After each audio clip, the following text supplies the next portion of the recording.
H D ರೇವಣ್ಣವ್ರು ಬನ್ನಿ ನೇರವಾಗಿ ಅವರನ್ನ ಮಾತಾಡಿಸ್ತೀನಿ. ಸರ್, ಈಗ ಹಾಸನಕ್ಕೆ ಹೋಗೋ ಕಾರ್ಯಕ್ರಮ ಇತ್ತು.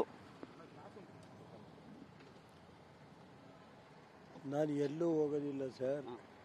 ಇವತ್ತು ನನ್ನ ಎಲ್ಲ ಜಿಲ್ಲೆಯ ರಾಜ್ಯ ಜನತೆಗೆ ಇಷ್ಟೇ, ಯಾವುದೇ ಥರ ಇವತ್ತು ಇದನ್ನು ಸಂಭ್ರಮ ಆಚರಣೆ ಮಾಡೋಕ್ಕೆ ಹೋಗಬೇಡಿ. ಇವತ್ತು ನಾನು ನ್ಯಾಯಾಲಯಕ್ಕೆ ತಲೆಬಾಗಿದ್ದೀನಿ. ಏನೇ ನಾನು ತಪ್ಪು ಮಾಡಿಲ್ಲ, ಎಲ್ಲ ದೇವ್ರಿಗೆ ಬಿಟ್ಟಿದ್ದೀನಿ ಅಷ್ಟೇ. ನಾನು ಇನ್ನೇನು ಹೇಳಲ್ಲ. ಇವತ್ತು ನ್ಯಾಯಾಲಯ ಏನು ಕೊಡ್ತಾರೆ ಅದಕ್ಕೆ ಭಾಗಿಯಾಗ್ತೀನಿ ಅಷ್ಟೇ. ನಮ್ಮ ಜಿಲ್ಲೆ ಜನ ಯಾವುದೇ ಕಾರಣದಿಂದ ಇದಾಗೋದು ಬೇಡ. ಯಾವುದೇ ಇದನ್ನು ಒಂದು ನೆನ್ನೆ ಟ್ವೀಟ್ ಮಾಡಿದ್ದೀನಲ್ಲ, ಅದನ್ನು ದಯಮಾಡಿ ಪಾಲಿಸಬೇಕು. ಯಾವುದೇ ಥರ ಇದನ್ನು ಮಾಡೋಕ್ಕೆ ಹೋಗಬೇಡಿ.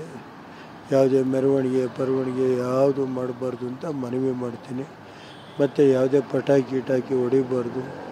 ಇದು ನಾವು ಸಂಕಷ್ಟದಲ್ಲಿರುವಾಗ ಇವೆಲ್ಲ ಮಾಡಬಾರ್ದು ಅಂತ ಸಾಕಷ್ಟು ಜನ ನಿಮ್ಮನ್ನ ಮೆರವಣಿಗೆ ಮಾಡಬೇಕು, ರ್ಯಾಲಿ ಮಾಡಬೇಕು ನಂಬಿಕೊಂಡಿದ್ರು. ಅಂಥವರಿಗೆಲ್ಲ ಸಂದೇಶ ಕೊಟ್ಟಿದ್ದಾರೆ ಸರ್. ಅಭಿಮಾನಿಗಳು ಸಾಕಷ್ಟು ಜನ ಇದ್ದಾರೆ. ಯಾವ ರ್ಯಾಲಿನೂ ಬೇಡ, ಯಾವುದು ಬೇಡ ಸರ್. ಈ ಒಂದು ಪ್ರಕರಣದಲ್ಲಿ ಷಡ್ಯಂತ್ರ ಆಗಿದೆ ಅಂತೇಳಿ ಒಂದಷ್ಟು ಆರೋಪ ಸರ್. ಷಡ್ಯಂತ್ರ ಆಗಿದೆ. ನಾನು ಅದೇನು ಹೇಳೋದು ಏನು